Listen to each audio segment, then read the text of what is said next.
घर की एनर्जी अगर क्लॉकवाइज है तो वही वो एनर्जी मेरे मूलाधार से आके उस एनर्जी को सपोर्ट करती है ऊपर जाने में।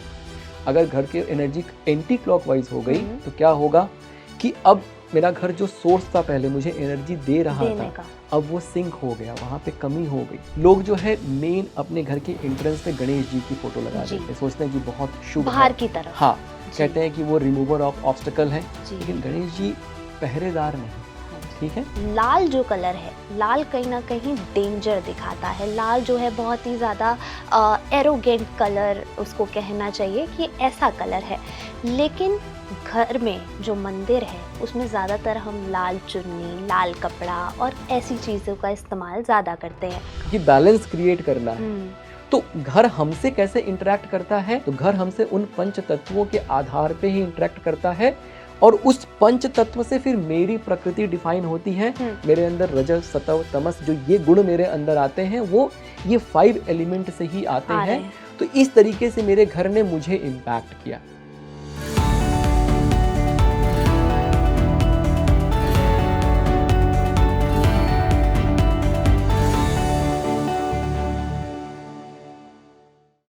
हेलो नमस्कार, मैं हूं आपके साथ अर्शिका और आप देख रहे हैं स्पीकिंग ट्री। आज हम इस वीडियो में बहुत अच्छी बातें करने वाले हैं और वो सारी अच्छी बातें रिलेटेड हैं वास्तु से।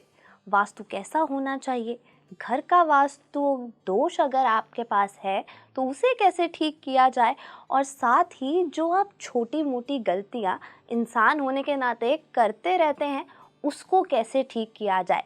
वास्तु से रिलेटेड और भी बहुत सारी चीज़ें जानेंगे इस वीडियो में, क्योंकि मेरे साथ इस वीडियो में जुड़ चुके हैं मनीष के मौर्य जी। बहुत बहुत थैंक यू आपका स्पीकिंग ट्री में आने के लिए। आज मैं आपसे बहुत सारी जानकारी लेने वाली हूँ वास्तु के ऊपर। वास्तु एग्जैक्टली है क्या, क्योंकि लोगों ने इसके काफ़ी सारे मीनिंग निकाल दिए, काफ़ी सारे मतलब निकाल दिए हैं। वास्तु पहचाना कैसे जाए कि सही हमारे घर में है या गलत है, या हमारी सराउंडिंग में गलत है या सही है, कैसे पहचाना जाए? देखिए, पहले वास्तु को समझते कि क्या है जी। तो 2 चीज़ें होती हैं, एक वस्तु और वास्तु। जैसे हम जब VASTU लिखते हैं जी, तो वो वस्तु हुआ, ठीक है। VAASTU वास्तु हुआ जी। वस्तु क्या है? वस्तु मतलब कोई भी वस्तु। तो किसी भी ऑब्जेक्ट में जो अंडरलाइंग एनर्जी होती है उसको वस्तु कहते हैं। उस अंडरलाइंग एनर्जी को, उस ऑब्जेक्ट को हम किस तरीके से प्लेस करें कि उसकी जो वो एनर्जी है ना वो प्रॉपर तरीके से मैनिफेस्ट हो सके, वो वास्तु है। Vastu is a science of structure. Structure मतलब क्या? घर भी हो सकता है, ये चेयर भी हो सकती है, एक छोटा सा कोई आइटम भी हो सकता है।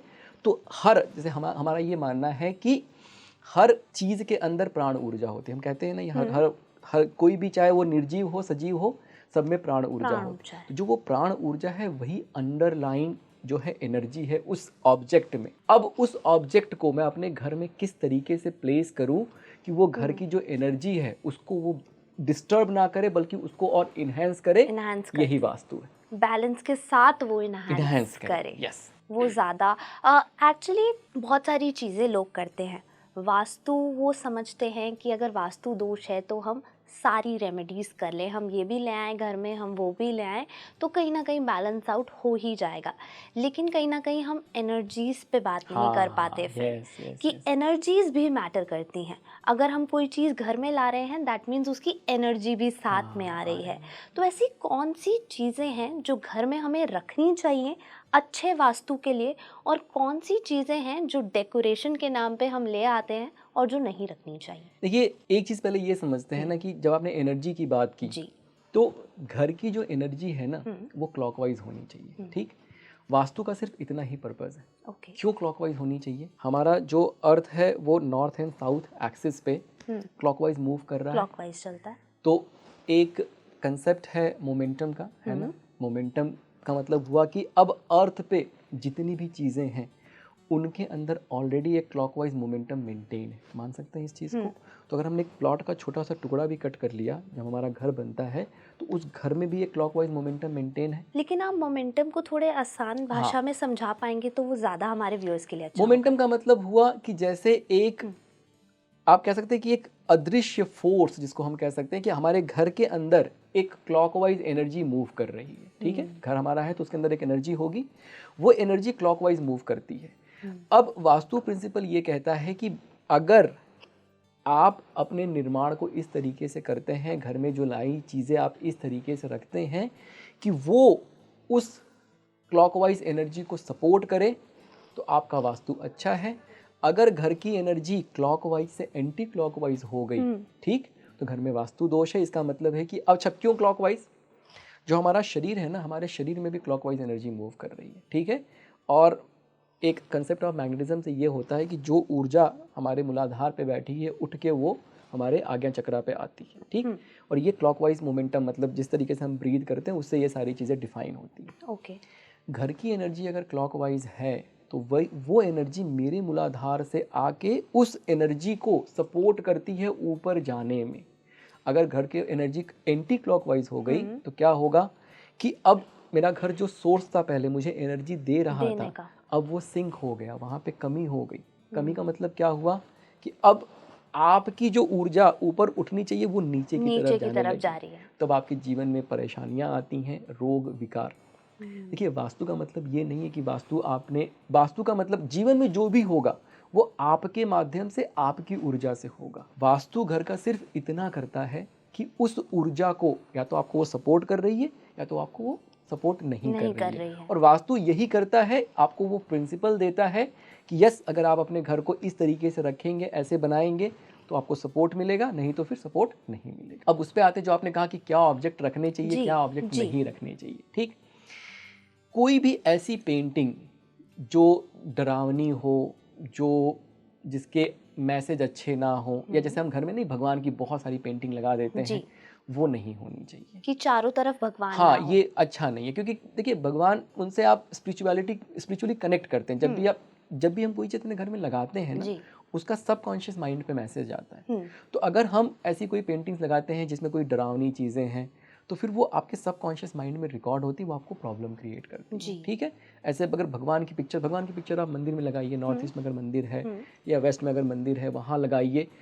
जब आप मंदिर में गए, आप भगवान से कनेक्ट हुए, स्पिरिचुअलिटी सब अच्छा है, लेकिन अब मान लीजिए कि आपने बेडरूम में भगवान की फ़ोटो लगा दी, अब बेडरूम में अदर एक्टिविटीज़ भी हो रही हैं, तो वो क्या है, कॉन्ट्रडिक्टरी हो गई। लोग जो है मेन अपने घर के एंट्रेंस पे गणेश जी की फ़ोटो लगा देते हैं, सोचते हैं कि बहुत शुभ है, बाहर की तरफ, हाँ, कहते हैं कि वो रिमूवर ऑफ ऑब्स्टेकल है। लेकिन गणेश जी पहरेदार नहीं, ठीक है। पहरेदार अगर हैं भी तो किसी और के हैं, वो आपके घर के पहरेदार नहीं, ठीक।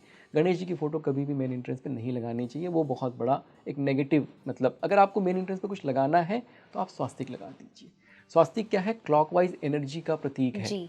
जो आपके घर का डोर है ना, जब उससे आप आते जाते हैं तो वो क्लॉक, या तो अगर डोर अच्छे डायरेक्शन में है तो वो क्लॉकवाइज एनर्जी को सपोर्ट करता है आपके घर के, अगर नेगेटिव डायरेक्शन में है तो फिर क्या करता है, वो door anti clockwise energy generate करता है और आपके घर के वास्तु को खराब करेगा। लेकिन आपने जैसे गणेश जी की फोटो की बात की, तो गणेश जी की फोटो बाहर की तरफ नहीं लगानी चाहिए कि उनका मुख जो है वो बाहर की तरफ हो।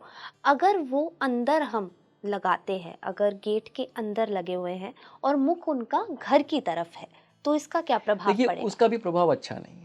गणेश जी कोई डेकोरेशन के सामान नहीं है ना, आप समझिएगा। गणेश जी, उनको आप मंदिर में विराजित करिए, नॉर्थ ईस्ट में मंदिर बनाइए, वहाँ गणेश जी को बिठाइए, जो उनको मान सम्मान आपको देना है वो आप दीजिए, वो बिल्कुल परफेक्ट है। अगर आप गणेश जी को डोर पे लगाते हैं तो वो अच्छी चीज़ नहीं करना चाहिए वो। वहीं जैसे मंदिर की हम अभी इस समय बात कर रहे हैं, तो लाल जो कलर है, लाल कहीं ना कहीं डेंजर दिखाता है। लाल जो है बहुत ही ज़्यादा एरोगेंट कलर उसको कहना चाहिए कि ऐसा कलर है। लेकिन घर में जो मंदिर है उसमें ज़्यादातर हम लाल चुन्नी, लाल कपड़ा और ऐसी चीज़ों का इस्तेमाल ज़्यादा करते हैं। तो क्या लाल इस्तेमाल करने के बजाय कुछ और करना चाहिए, या अगर हम ईस्ट डायरेक्शन में ही लाल इस्तेमाल कर रहे हैं तो वो पॉजिटिव इफेक्ट दे सकता है? नहीं, देखिए लाल तरीके से कैसा है कि नॉर्थ ईस्ट अच्छी डायरेक्शन है मंदिर के लिए, और नॉर्थ ईस्ट वैसे है वाटर की डायरेक्शन, तो लॉजिकली जो है वहाँ पे लाल रंग नहीं प्रयोग करना चाहिए। बहुत जैसे अगर लाल किया तो दिक्कत है, ये सही बात है, ठीक है। लेकिन कैसा है ना कि उसको सिर्फ इस एस्पेक्ट से नहीं देखेंगे कि हमने लाल रंग वहाँ पे यूज़ किया, हम इस एस्पेक्ट से भी हमें देखना चाहिए कि जब भी हम अपने धार्मिक चीज़ों की बात करेंगे, वो रेड कलर अपने आप शुभ का प्रतीक है। हमारे यहाँ शादी विवाह में जो है दुल्हन जो है लाल पहना जाता है ना, तो वो शुभ का भी प्रतीक है। तो अब ऐसा नहीं कर सकते कि आपने पूरा मंदिर ही लाल रंग से बनवा दिया और उस तरीके से कर दिया, लाल रंग के में भी मार्बल लगा दिए उस तरीके से, वो गड़बड़ है, ठीक है। या लाल रंग का एक बल्ब जला के उसको 24/7 आपने छोड़ दिया, वो गड़बड़ है, ठीक। लेकिन अगर आप जैसे मान लेते हैं कि आपने आसन लगाया है वो लाल रंग का है, उस तरीके की चीज़ें, मतलब कम से कम अगर आप प्रयोग करते हैं, या जैसे आपके पास धर्म ग्रंथ है, गीता है, रामायण है, वो अगर लाल रंग की है तो उससे कोई बहुत फर्क नहीं पड़ता, बिकॉज सबकॉन्शियस माइंड से उसको रिलेट करना है हमें। हाँ, लेकिन ये है कि लाल रंग पूरी तरीके से यूज़ या प्रयोग नहीं करना चाहिए। वाइट ज़्यादा से ज़्यादा आप वहाँ पे यूज़ करिए मंदिर में। सफ़ेद रंग थोड़ा सा शांति का भी प्रतीक है, तो सफ़ेद ज़्यादा से ज़्यादा यूज़ करिए। लेकिन धर्म ग्रंथ में लाल आया, भगवान को आप लाल फूल चढ़ा रहे हैं, इन चीज़ों से बहुत फ़र्क नहीं पड़ता। इनफैक्ट मैं तो कहता हूँ कि जो दिया जलाते हैं आप, अगर आप दिया नॉर्थ ईस्ट में जलाते हैं, भाई मंदिर आपका अगर नॉर्थ ईस्ट में है तो दिया आप कहीं और थोड़ी जलाएंगे, है ना। तो वो जो छोटा सा दिया है ना, वो एक तरह से क्या करता है, एक कॉन्ट्राडिक्शन क्रिएट करता है वहाँ पे, इम्बैलेंस क्रिएट करता है, जिससे उस जगह की एनर्जी जागृत होती है और वो एक पॉजिटिव इम्पैक्ट लेके आती है। तो छोटा सा दिया जलाने से भी कोई नुकसान नहीं है जी। एक चीज़ मैं आपको और ना, वास्तु का जो है ना साइंटिफिक, अगर हम अपने वैदिक फिलॉसफी से देखें, वास्तु को बहुत ऐसा नैरो कर दिया गया है। तो जैसे क्रिएशन के प्रोसेस से थोड़ा समझते हैं इसको, ठीक है, कि क्रिएशन जब हुआ ना, शिव शून्य थे, अकेले थे, फिर उनके मन में एक इच्छा पैदा हुई कि मैं अकेला हूँ, मुझे दो बनना है, या एक होम बहुश्यम। तो अब जब शिव और शक्ति अलग अलग हो गए, ठीक, वहाँ से क्रिएशन शुरू हुआ, और फिर उन्होंने ब्रह्मा जी का निर्माण किया, फिर क्रिएशन की प्रक्रिया शुरू हुई, फिर विष्णु जी का निर्माण हुआ, इस तरीके से पूरी की पूरी सृष्टि अस्तित्व में आई, ठीक। जो हमारा प्लॉट है ना, वो भी अपने आप में एक ब्रह्मांड है, ठीक। तो जब प्लॉट आपने उस पर निर्माण शुरू किया, और जैसे आपने ये परिकल्पना की कि मुझे यहाँ पे कुछ बनाना है, शिव जो है वो नॉर्थ ईस्ट में इस्टेब्लिश हो जाते हैं, शक्ति जो है वो साउथ वेस्ट में इस्टेब्लिश हो जाती है, और जो महाशक्ति है प्राण ऊर्जा, वो साउथ ईस्ट में इस्टेब्लिश हो जाती है, ठीक। अब क्या होता है, और ब्रह्म स्थान जो हमारे घर का है, वहाँ पे ब्रह्मा इस्टेब्लिश हो जाते हैं, ठीक। अब देखिए घर की ऊर्जा क्लॉकवाइज होती कैसे है, साउथ ईस्ट से एनर्जी आई, नॉर्थ ईस्ट से होते हुए ब्रह्म स्थान से होते हुए साउथ वेस्ट में जाएगी, ब्रह्म स्थान से वो ऊर्जा पूरे घर में फैलती है, और वहीं से वो साउथ वेस्ट में जाती है, फिर वहीं से रिटर्न होके वापस वो नॉर्थ ईस्ट में जाती है। तो ये एक क्लॉकवाइज मूवमेंट इस तरीके से घर में जनरेट होता है, ठीक। अब ये अगर वास्तु दोष अगर आपके घर में है, जैसे नॉर्थ ईस्ट में आपका टॉयलेट बन गया, तो ये एक मेजर वास्तु दोष है। क्यों? क्योंकि एनर्जी वहीं से इनिशिएट होके पूरे घर में जा रही है। हाँ। अब आपके इनिशिएशन में ही प्रॉब्लम आ गई, तो घर का वास्तु दोष जो है पूरा का पूरा गड़बड़ हो गया, ठीक। अब ये घर में इस तरीके से एनर्जी हुई, घर में क्या होता है, पंच तत्व बनते हैं, 5 एलिमेंट हमारे घर में होते हैं। कैसे हमारा घर हमको इम्पैक्ट करता है उसको समझते हैं थोड़ा सा। तो यत पिंडे तत् ब्रह्मांडे, जैसे हमारे सराउंडिंग में है वैसे ही हमारे शरीर के अंदर भी। तो जब हमारा क्रिएशन हुआ ना, तो शिव सूत्र में ये बताया गया है कि 36 एलिमेंट्स बने, ठीक। उसमें कैसे, उसमें शिव शक्ति बने, अगेन शिव हमारे आज्ञा चक्रा पे एस्टैब्लिश हो गए, मूलाधार पे जो है शक्ति आ गई, और यहाँ से यूनिवर्सल एनर्जी प्राण ऊर्जा कनेक्टेड है, और अलग अलग एलिमेंट बने। लास्ट में जो सबसे ग्रॉसेस्ट एलिमेंट है ना, वो 5 एलिमेंट बनते हैं, 5 एलिमेंट, ठीक। हमारे शरीर में जो 5 एलिमेंट हैं, वो हमारे घर के 5 एलिमेंट के साथ इंटरैक्ट करते हैं। तो अगर आपके घर का फायर एलिमेंट गड़बड़ है, जैसे अगर फायर बढ़ा हुआ है, तो आपके अंदर का फायर कम होना शुरू हो जाएगा, कि बैलेंस क्रिएट करना है। तो घर हमसे कैसे इंटरेक्ट करता है, तो घर हमसे उन पंच तत्वों के आधार पे ही इंटरेक्ट करता है, और उस पंच तत्व से फिर मेरी प्रकृति डिफाइन होती है। मेरे अंदर रजस सतव तमस जो ये गुण मेरे अंदर आते हैं, वो ये 5 एलिमेंट से ही आते हैं। तो इस तरीके से मेरे घर ने मुझे इम्पैक्ट किया डायरेक्टली, अगर हम देखें इस तरीके से इम्पैक्ट करता है जी। हम एसेसरीज की बात कर रहे थे, घर में क्या क्या चीज़ें लानी चाहिए, जैसे आपने बताया कि गणेश जी की जो प्रतिमा है उसको बाहर ना रखें, गेट पर लगाए ही ना, गेट के आसपास ना रखें, और ऐसी कौन सी चीज़ें हैं जो घर में शोकेस के लिए ना लाएं? देखिए जैसे भगवान बुद्ध की हो गई मूर्ति हो गई, उसको भी हम शोकेस के लिए लगा लेते हैं, ठीक है। कृष्ण जी की मूर्ति हो गई, उसको भी हम शोकेस के लिए लगा लेते हैं। श्रद्धा बहुत ज़रूरी है, अगर आप कोई चीज़ लगा रहे हैं तो उसको उस श्रद्धा के तरीके से आप लगाते हैं। जैसे साईं बाबा की फ़ोटो लगा देते हैं हम, बड़ी सी लगा सकते हैं, लेकिन अगर आपकी श्रद्धा है, अगर आप उसको उस तरीके से टेक केयर अगर आप कर सकते हैं तो ज़रूर लगाइए। अब राधा कृष्ण की पिक्चर आपने लगाई, लेकिन वो आपने शोकेस के लिए लगा दिया, तो वो बहुत अच्छा नहीं है, आप उसका ध्यान नहीं दे रहे हैं, सबकॉन्शियस लेवल पे बहुत अच्छा मैसेज नहीं क्रिएट होगा। मैं बार बार यही कहता हूँ कि भगवान जो है, जो उनका निश्चित स्थान है, आप उनको वहाँ पे रखिए। बाकी घर में छोटी छोटी चीज़ें जहाँ पे, जैसे अगर साउथ वेस्ट की बात करें तो जो आपके पितृ होते हैं, जो आपके पूर्वज होते हैं, उनकी फ़ोटो साउथ वेस्ट में होनी चाहिए। उनकी फ़ोटो कभी भी आप मंदिर में मत रखिए, ठीक। अगर आप साउथ वेस्ट में रखते हैं पितरों को, पूर्वजों की फ़ोटो को, तो सबसे बेस्ट लोकेशन है। और किसी जगह आप रखते हैं तो वो प्रॉब्लम क्रिएट। कई लोग मंदिरों में रखते हैं, जैसे आपने जिक्र किया। तो अच्छी, जैसे देखिए अब कैसा है ना कि मंदिर में आप एक श्रद्धा के भाव से जा रहे हैं, ठीक। वहाँ पे भगवान के साथ कनेक्शन एक अलग एनर्जी है, पितरों के साथ कनेक्शन एक अलग एनर्जी है। तो साउथ वेस्ट जो है वो पितरों के लिए डिसाइड किया गया है एनर्जी के फॉर्म में। और जब आप साउथ वेस्ट में अगर पितरों को स्टैब्लिश करते हैं तो आपके जीवन में स्टेबिलिटी बढ़ जाती है, वैवाहिक जीवन में खुशियाँ बढ़ जाती हैं। अगर चाइल्ड वगैरह नहीं हो रहा है, बच्चा नहीं हो रहा है, तो बच्चा भी होना शुरू, मतलब इनफैक्ट ये कहा जाता है कि अगर मान लीजिए आप कंसीव कर लिया आपने, तो लेडी को साउथ वेस्ट में मूव कर देना चाहिए। साउथ वेस्ट में अगर लेडीज होती हैं, पितरों का आशीर्वाद मिलता है, चाइल्ड ग्रोथ जो है बहुत अच्छे से होगा, कोई भी कॉम्प्लिकेशंस नहीं होगा, बहुत अच्छा बर्थ आपका निकल जाएगा। ओके। और अगर हम बाकी एसेसरीज की बात करें, जैसे लोग कछुआ लेकर आते हैं, अलग अलग वो मेटल के होते हैं, मिट्टी के होते हैं, डेकोरेशन पीस के लिए वो लेकर आते हैं, तो ऐसी बहुत सारी चीज़ें हैं, क्या वो घर में रखनी चाहिए? देखिए कैसा है ना, घर में 16 दिशाएं होती हैं, ठीक। और हर दिशा का ना अपना एक एट्रीब्यूट है। तो एक ही चीज़, एक ही ऑब्जेक्ट अगर मैं नॉर्थ में रखता हूँ तो उसका जो सिग्निफिकेंस है वो बदल जाता है, ठीक। अगर एक ही चीज़ मैंने साउथ में रख दी तो उसका सिग्निफिकेंस बदल जाता है।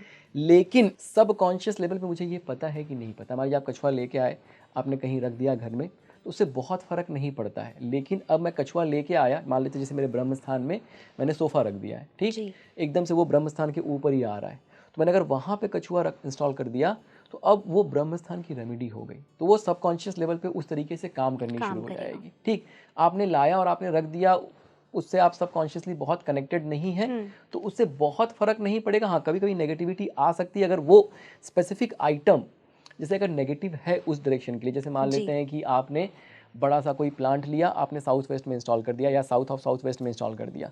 अब प्लांट क्या है, ये एयर एलिमेंट है, साउथ वेस्ट क्या है, अर्थ एलिमेंट है जी। तो अर्थ एलिमेंट को डिस्ट्रॉय कौन करता है, तो एयर एलिमेंट करता है। तो अब आपने अगर साउथ वेस्ट में प्लांट रख दिए तो वो फिर नेगेटिव है, तो वो फिर उस डायरेक्शन में क्या होगा, उस डायरेक्शन के ओवरऑल एट्रीब्यूट को इम्बैलेंस करेगा। अब उससे जुड़े जो भी है कि स्टेबिलिटी, स्किल सेट, उसमें प्रॉब्लम, रिलेशनशिप, उसमें प्रॉब्लम शुरू हो जाएगी। हाँ जी। मनीष जी, आज के ज़माने में बहुत से ऐसे लोग भी होंगे जो कहीं ना कहीं रेंटेड हाउस में रह रहे हैं, किराए के घरों में रह रहे हैं, और वो किराए के घर ऐसे हैं जो मकान मालिक ने, जो ओनर है आपका, उसने कई जनों को दिए हैं। हाँ। कई लोगों को दिए हैं, कई लोगों की एनर्जीज उसमें है, और जैसे आपने बताया साउथ ईस्ट से आपकी एनर्जी फ्लो होती है। हाँ।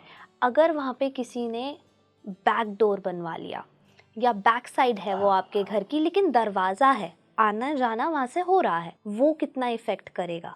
और रेंटेड हाउस है तो एनर्जीज़ वहाँ बहुत ज़्यादा हैं, बहुत सबकी एनर्जीज़ रही हैं, और सबके साथ सबके जीवन में कुछ ना कुछ अलग हुआ है, तो वो एनर्जीज़ कैसे काम करेंगी, उस पर थोड़ी सा मैं जानना चाहूँगी। देखिए, जब भी आप किसी नए घर में शिफ्ट होते हैं ना, दो चीज़ों की बात करते हैं, आपने एक डोर की बात की, उसकी बात करते हैं, और ये जी। तो जब भी आप किसी नए घर में शिफ्ट होते हैं, चाहे वो रेंटेड हो, चाहे आपने नया खरीदा, अभी आप मूव हो रहे हैं, सबसे पहली चीज़ आपको ये करनी चाहिए कि घर में छोटे छोटे बाउल लीजिए, उसमें सी सॉल्ट डालिए और उसमें पानी डाल दीजिए, और उसको घर में चारों तरफ रख दीजिए। मतलब जैसे 6, 7, 8 बाउल ले लिए और पूरे घर में उसको आप डिस्ट्रीब्यूट करके, जितने कोने हैं आपके हाँ, मतलब जितना आप रख सकते हैं मैक्सिमम उतना रख दीजिए, ठीक। वो क्या करते हैं ना, घर की जो नेगेटिविटी है उसको एब्जॉर्ब कर लेते हैं, ठीक। ये बहुत इंपॉर्टेंट चीज़ है। इनफैक्ट आप जो, अगर आपका एग्जिस्टिंग हाउस है ना, मैं इसको कराता हूँ अपने इस क्लास में भी कराता हूँ लोगों से, और मैं खुद भी करता हूँ। जब पूर्णिमा आने वाला होता है उसके 1 दिन 2 दिन पहले मैं क्या करता हूँ, अपने घर में सी सॉल्ट पूरे घर में रखवा देता हूँ, ठीक। जिस दिन पूर्णिमा, अब क्या हुआ, घर मेरा जो नेगेटिव एनर्जी था घर का, वो पूरा का पूरा सॉल्ट ने वो कर लिया, डिस्ट्रॉय कर लिया, एब्जॉर्ब कर दिया। अब मेरा हाउस रेडी है पॉजिटिव एनर्जी को एब्जॉर्ब करने के लिए।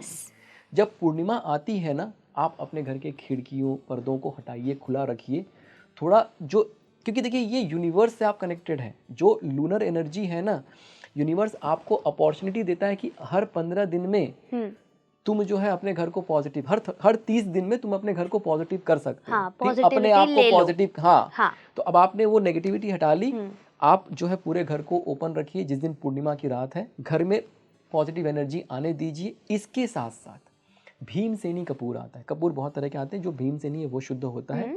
भीमसेनी कपूर आप लीजिए और बर्न करके पूरे घर में उसको घुमा दीजिए।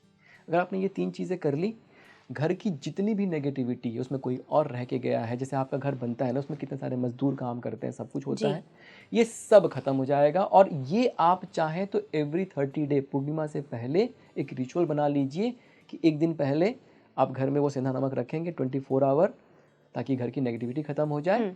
पूर्णिमा वाली रात आप सारी खिड़कियाँ ओपन कर देंगे और आप साथ में कपूर जो है पूरे घर में जला के घर की एनर्जी पॉजिटिव हो गई। तो वो पूरा शुद्धिकरण अपने आप बिल्कुल एकदम नेचुरल तरीके से आपको खुद भी वो एनर्जी में डिफरेंस फील हो जाएगा।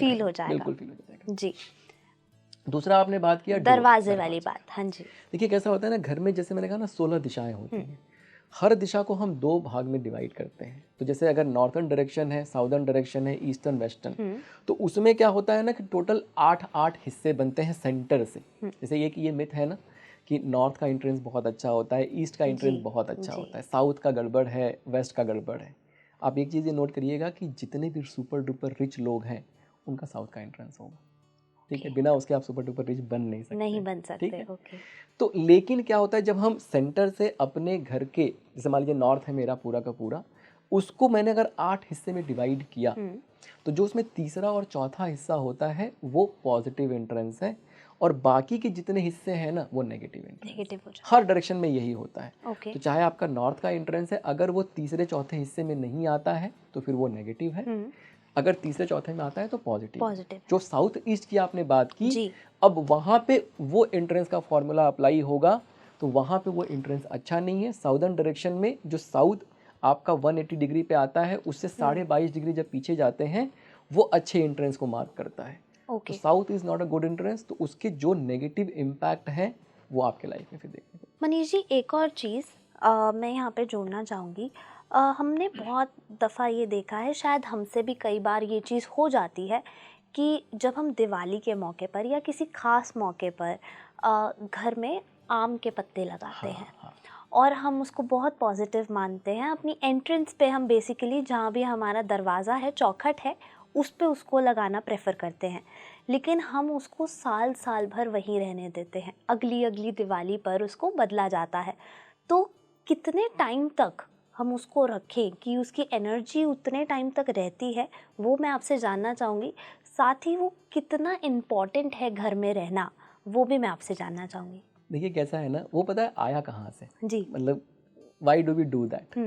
पहले के ज़माने में जब हम गांव में रहते थे ना जी, तो ये तोरण लगाने की जो प्रक्रिया थी वो इसलिए होती थी कि कोई इंसेक्ट जो है ना वो डायरेक्टली घर में ना ये उतना उसकी उतनी ही अहमियत थी। ठीक है, वो बाद में धीरे धीरे स्पिरिचुअलिटी में कन्वर्ट, मतलब उसमें कन्वर्ट हो गया कि एक रिचुअल बन गया, बट उसकी प्रक्रिया उतनी ही है कि कोई इंसेक्ट जो है, क्योंकि उसको एक ऑब्स्टेकल दिख जाता है इंसेक्ट को, तो वहाँ से वो फिर वो वापस चला जाता है, तो उसकी उतनी ही प्रक्रिया है। लेकिन अगर हम फिर भी करते हैं तो पत्ते सूख जाए उससे पहले उनको हटा देना चाहिए। जैसे आपने किसी ऑस्पिशियस इवेंट के लिए आपने लगाया, एक आध हफ्ते तक रहने दीजिए, फिर आप उसको निकाल दीजिए, वो सबसे सही तरीका होगा। लेकिन कुछ लोग आर्टिफिशियल लाके वो प्लास्टिक वाले ही लगा देते हैं जिसमें स्वास्तिक, ओम, गणेश जी और ये सब भी बना होता है। उसका कोई बहुत सिग्निफिकेंस नहीं है। ठीक है, मतलब उसका ऐसा कोई वास्तु से सिग्निफिकेंस नहीं। हाँ, सबकॉन्शियस माइंड में ये वो मैसेज दे सकता है कि मैंने कुछ लगाया अच्छा होगा, तो वो उससे जुड़ा हो सकता है, लेकिन उसका कोई वास्तु से सिग्निफिकेंस नहीं जी। वहीं अब मुझे आम के पत्तों के बाद याद आ गया, जब हम लक्ष्मी जी के चरण लाते हैं, जो छोटे से आजकल स्टिकर्स में आप देख रहे होंगे,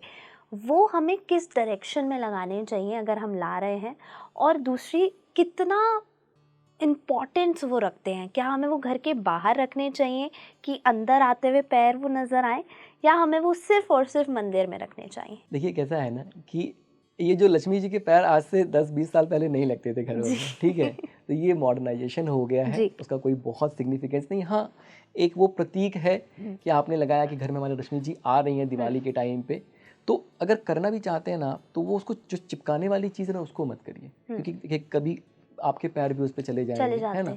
जो रंगोली बनती है, रंगोली से भी पैर बन जाते हैं, तो आप वो फेस्टिवल के टाइम पे आपने वो पैर बनाया, ठीक है, वहाँ पे दिया वगैरह रख दिया, आपके मन में एक सेटिस्फैक्शन है कि मैंने वैसा कुछ किया, एक रिचुअल सा किया, और फिर बाद में जब उसको आप साफ़ सफाई करते हैं तो आप हटा दीजिए। वो ज़्यादा अच्छा है वर्सेस कि आपने वो प्लास्टिक के लगा दिए और फिर कल को उसके ऊपर से आप पैर करके जा रहे हैं, हाँ, डिसरिस्पेक्ट कर रहे हैं, वो अच्छी चीज़ नहीं जी। वो किस डायरेक्शन में होने चाहिए? उसका कोई सिग्निफिकेंस नहीं है, कोई सिग्निफिकेंस नहीं है, उसका कोई सिग्निफिकेंस नहीं है, वास्तु से रिलेटेड उसका एज सच कोई सिग्निफिकेंस नहीं। ओके मनीष जी, ये सारी बातें हमने की कि क्या घर में लाना चाहिए और क्या नहीं लाना चाहिए, लेकिन अब यहाँ पे बहुत सारे लोग ऐसे होंगे कि उन्हें अपने घर से बहुत प्यार है और जो वो चाहते हैं अब इतने इंडिपेंडेंट हैं कि वो लेकर आएंगे और उसको रखेंगे भी, लेकिन कहीं ना कहीं अब ज़्यादा हम पढ़े लिखे हैं, हम सारी फैक्ट्स पे बात करते हैं, हम प्रैक्टिकल रहने की ज़्यादा कोशिश करते हैं, तो साइंस इसमें बहुत इम्पॉर्टेंट रोल प्ले करता है। जहाँ हम वास्तु की बात कर रहे हैं, क्या वास्तु साइंस से कहीं ना कहीं रिलेटेड है या बिल्कुल भी इसका कोई रिलेशन नहीं है? देखिए, वास्तु जो है ना पूरी तरीके से साइंटिफिक है। इसको मैं आपको दो एस्पेक्ट से समझाने की कोशिश करता हूँ, ठीक। हमें ये पता है कि नॉर्थ एंड साउथ जो हमारी पृथ्वी है उसमें एक मैग्नेटिक पोल बनता है ना। एक हमारा, अगर हम कहें कि हमारा जो अर्थ है वो पूरी तरीके से एक मैग्नेट है, ठीक। अच्छा, जब मैग्नेट को आप डिवाइड करते हैं छोटे छोटे पार्ट में, तो मैग्नेट क्या करता है, वो भी अपने आप में एक कंप्लीट मैग्नेट बन जाता है, उसका भी नॉर्थ एंड साउथ एक्सिस मतलब पोल हो जाता है जी। तो ऐसे ही जब अपने घर को हम बनाते हैं, जब एक प्लॉट का टुकड़ा कट करते हैं ना, तो अब उसका नॉर्थ एंड साउथ ये एक मैग्नेटिक पोल बन जाता है। तो हमें अगर उस north and south magnetic pole को अगर हमने नहीं फॉलो किया तो वो एक प्रॉब्लम क्रिएट करेगा। ये एक चीज़ हो गई। दूसरी चीज़ मैंने अभी बताया कि अर्थ जो है वो नॉर्थ एंड साउथ एक्सिस पे क्लॉकवाइज घूम रही है, ठीक। अच्छा, मान लीजिए आपने एक ऐसे ग्लोब ले लिया और उसको आप घुमा रहे हैं। अब ग्लोब के ऊपर अगर आपने वेट रख दिया, उसका नॉर्दर्न डायरेक्शन है, उस पर अगर आपने वेट रख दिया तो ग्लोब अच्छे से घूमेगा क्या? नहीं घूमेगा। उसको आपने ऑब्स्ट्रक्ट किया ना मूवमेंट को, रुकावट आ गई। सिमिलरली जब वो मूव कर रहा है, अगर मैंने यहाँ पे कोई चीज़ रख दी जो उसका ईस्टर्न डायरेक्शन कह सकते हैं, तो क्या होगा, वो भी उसके मूवमेंट को ऑब्स्ट्रक्ट करेगा, हाँ, वो रुकेगा धीरे-धीरे, उसको स्लो डाउन करेगा। सिमिलरली ऐसे ही हमारे घर में हम कहते हैं कि जो नॉर्थ और ईस्ट है वो हल्का होना चाहिए, ओपन होना चाहिए। जो साउथ और वेस्ट है वो भारी होना चाहिए। क्यों? क्योंकि जो ये मूवमेंट है ना अर्थ का, उसके हम सिंक में रहे, रिलेशन में रहे। अगर हम सिंक में है, रिलेशन में है, तो उस मूवमेंट को हम सपोर्ट कर रहे हैं, कॉन्ट्राडिक्शन नहीं है, घर मेरा वास्तु सम्मत है। अगर कॉन्ट्राडिक्शन है तो अब मेरे घर की एनर्जी को वो ऑब्स्ट्रक्ट करेगा, डिस्टर्ब करेगा और फिर प्रॉब्लम क्रिएट करेगा। मनीष जी, आपने ये बहुत अच्छे से हमें समझाया है, क्योंकि साइंस से कहीं ना कहीं हम वास्तु को नहीं देख रहे थे अभी तक, और अब अगर हम देखने लगेंगे तो ज़्यादा अच्छे से हम वास्तु दोष को हटा पाएंगे, उससे निजात पा पाएंगे और अपना वास्तु भी बहुत अच्छे से सुधार पाएंगे। बहुत बहुत शुक्रिया मनीष जी, बहुत अच्छा लगा आपसे बातचीत करके। और वास्तु डेफिनेटली इन सारी जो आपने चीज़ें बताई उससे हम ज़रूर हेल्प आउट, हमारे लिए ये बहुत अच्छे से होने वाला है। So thank you so much for coming. बहुत अच्छा लगा आप स्पीकिंग ट्री पर आए। अब आपको ये वीडियो कितना पसंद आया मुझे कमेंट बॉक्स में आप ज़रूर बताइएगा, और अगर आपके घर में भी कोई वास्तु दोष है या आप भी किसी ऐसी प्रॉब्लम से जूझ रहे हैं तो वो भी हमें कमेंट बॉक्स में ज़रूर बताइएगा। और आप देखते रहें स्पीकिंग ट्री। Thank you.